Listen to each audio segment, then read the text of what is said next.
É necessário que o internauta, de uma maneira geral, entenda que, a partir do momento em que ele envia sua foto, por exemplo, para uma pessoa na internet, ele perde o controle total do destino destas fotos. Ou seja, na internet a gente tem que ter um cuidado dobrado para esse tipo de situações, para que a gente não sofra, inclusive, diversas questões que só ocorrem na internet, como, por exemplo, o cyberbullying, que a gente tem visto hoje em dia. Exatamente, não querendo te cortar, mas já cortando.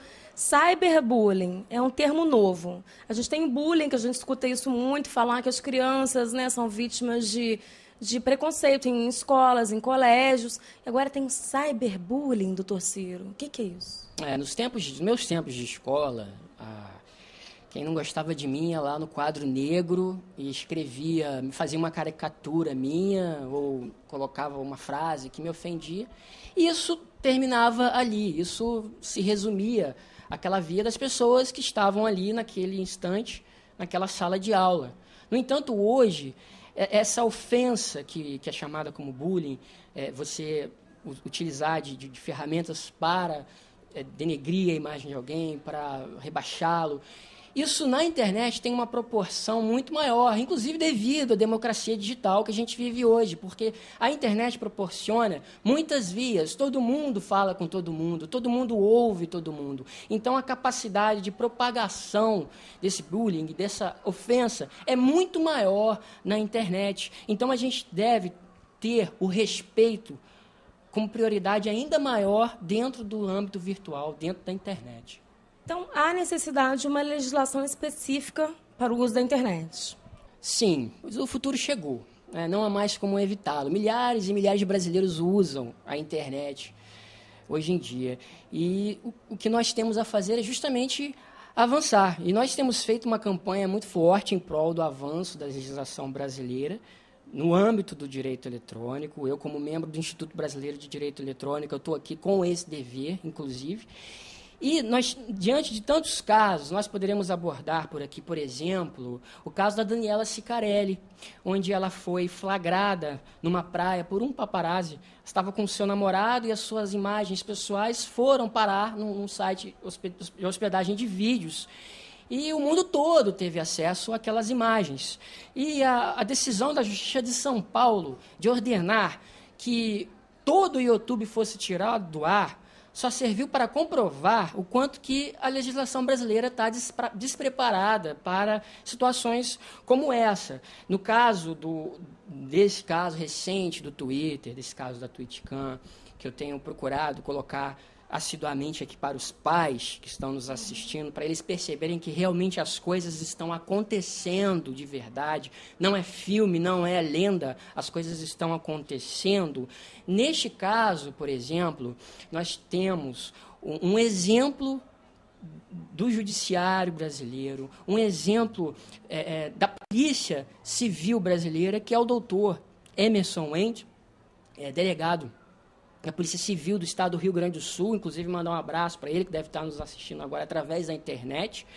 Ele tomou a iniciativa de investigar este caso e, através do IP do computador deste casal de adolescentes, ele chegou até esses adolescentes, chegou aos pais responsáveis desses adolescentes e penalizou os pais destes jovens que estavam ali. Eu não vou falar a omissão dos pais, porque os pais sempre sabem o melhor dos filhos, para os filhos. No entanto, os pais foram punidos com relação a isso. As crianças, elas ficaram extremamente arrependidas. Isso teve um senso moral nesta situação. No entanto, nós tivemos essas imagens enviadas para um outro site de hospedagem de vídeos, onde mais de 30 mil pessoas tiveram acesso a elas.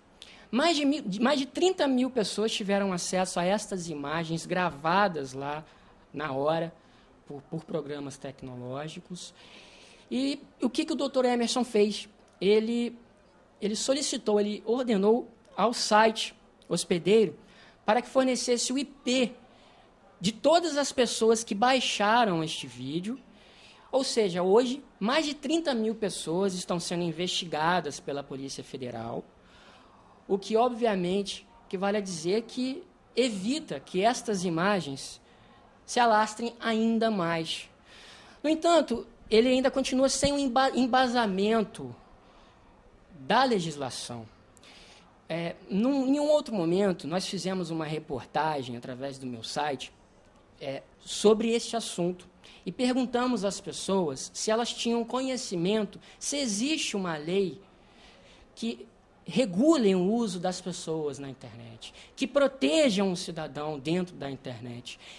E mais de 95% destas pessoas disseram não ter conhecimento total de qualquer lei que exista. E é daí que a gente vê que todos os projetos realizados pelos legisladores, eles não estão sendo realizados na prática, principalmente porque o cidadão percebe que não há qualquer proteção para ele diante da internet. Portanto, é necessário o avanço da legislação brasileira no âmbito do direito eletrônico. E o que a gente percebe, quero até que você me corrija se eu estiver errada, que todo mundo está envolvido neste crime, todo mundo cometeu um crime. Quem assistiu o vídeo, quem baixou o vídeo, quem pegou esse vídeo e passou para um colega achando que isso não causaria problema nenhum, todos cometeram um crime virtual. Inclusive o provedor também, que não se responsabilizou por essa troca de e-mails? Sim. Todos os que se envolvidos estão, inclusive os provedores. A gente, por questão, talvez por ingenuidade, acredite que nada vai acontecer com a gente na internet. Mas a gente percebe, através de exemplos como estes, que não é assim. A internet não é um mundo sem lei. Os provedores, inclusive, que são portas de entrada e saída para essas informações, eles têm o dever, a obrigação de fiscalizar o que acontece no seu conteúdo. No caso do Orkut, por exemplo, o responsável por isso é o Google. E a gente percebe que isso pode acontecer, sim, com essas pessoas. Você que está aí recebendo um e-mail, não passe isso para frente, porque quem vai sair prejudicado vai ser você. Encerrando, eu queria que você deixasse o endereço do seu portal da cidadania para, caso você ainda restou alguma dúvida, né, o pessoal de casa possa entrar em contato com você. O endereço do meu site é www.cirojorge.com.br, é o portal da cidadania, porque ali as pessoas poderão tirar qualquer dúvida a respeito desses assuntos, poderão ver vídeos, reportagens sobre essas questões. Estamos de braços abertos para o que deve vir. É isso aí, gente. Internet com segurança e cidadania para todo mundo.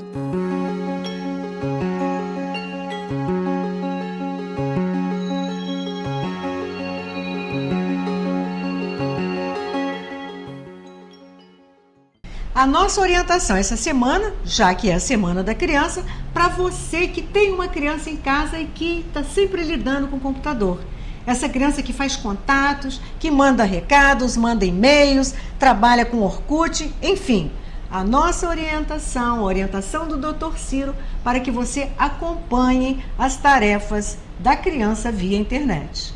Então fica essa dica aí não só para essa Semana da Criança, mas para toda a vida do seu pequeno, da sua pequena aí, para que ele possa crescer de forma consciente, né? Sem os perigos da internet, não é isso?